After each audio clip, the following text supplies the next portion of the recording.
Si ton portefeuille boursier dépend uniquement d'un pays, d'un secteur ou même d'une seule entreprise, tu es dans la merde.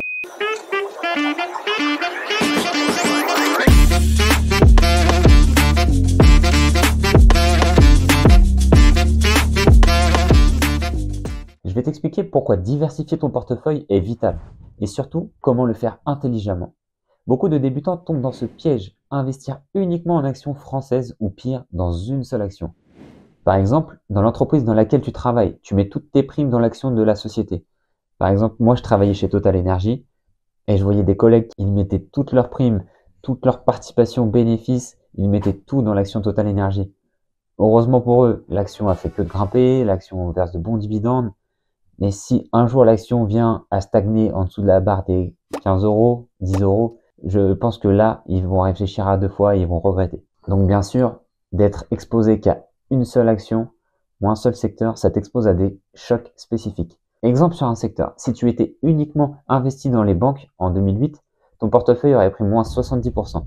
Pareil en 2020 avec les compagnies aériennes. Alors imagine si tu travailles depuis 20 ans chez Air France, tu mises tout dans l'entreprise, aujourd'hui tu as que tes yeux pour pleurer. Mais le problème, c'est que tes investissements ne doivent pas être que en France. Le monde il est grand. Pourquoi te limiter à ton pays? Je sais que les gens ont peur de l'inconnu. Ils n'aiment pas investir dans d'autres pays qu'ils ne connaissent pas, qui n'ont jamais été. Mais les États-Unis, par exemple, ils sont le leader mondial de l'innovation. L'Asie, ils ont une croissance explosive, surtout en Inde et en Indonésie. L'Europe, ils sont assez stables avec de bons dividendes.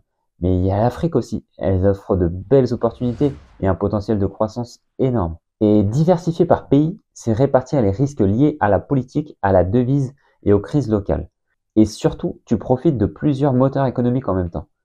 Maintenant, parlons des secteurs. Même si tu es fan de la tech, ce n'est pas une raison d'y être exposé à 100%. Pense à l'énergie, la santé, l'industrie, la consommation. Tous les secteurs réagissent de la même façon au cycle économique.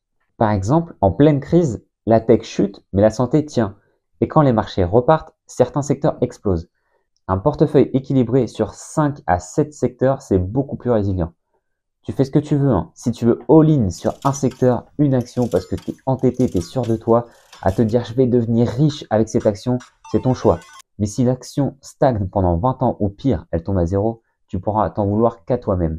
Parce que tu es déjà resté jusqu'ici sur la vidéo, donc tu as sûrement dû comprendre l'importance de la diversification. Donc si tu ne sais pas par où commencer, renseigne-toi sur la répartition des secteurs des grands hedge funds. Vise une répartition équilibrée du genre 60% de pays développés, 20% de pays émergents, 20% en cash et matières premières, et surveille l'équilibre entre secteurs dans tes positions. Et essaye de rééquilibrer ton portefeuille de temps en temps. Donc si tu veux protéger ton argent et profiter du potentiel mondial, il faut diversifier. Une bonne diversification, c'est pas juste un conseil de vieux sage, c'est la base de toute stratégie solide. Donc laisse-moi un commentaire si tu veux que je te montre des exemples concrets de portefeuilles diversifiés. Et surtout, ne mets jamais tous tes œufs dans le même panier.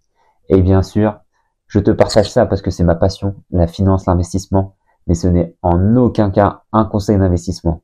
Comme je t'ai dit tout à l'heure, si tu veux all-in sur la crypto parce que tu te dis ça y est, ça va monter le BTC à 1 million, tu fais ce que tu veux. Mais je te dis juste, diversifie. C'est plus sécurisé pour toi. Allez, ciao.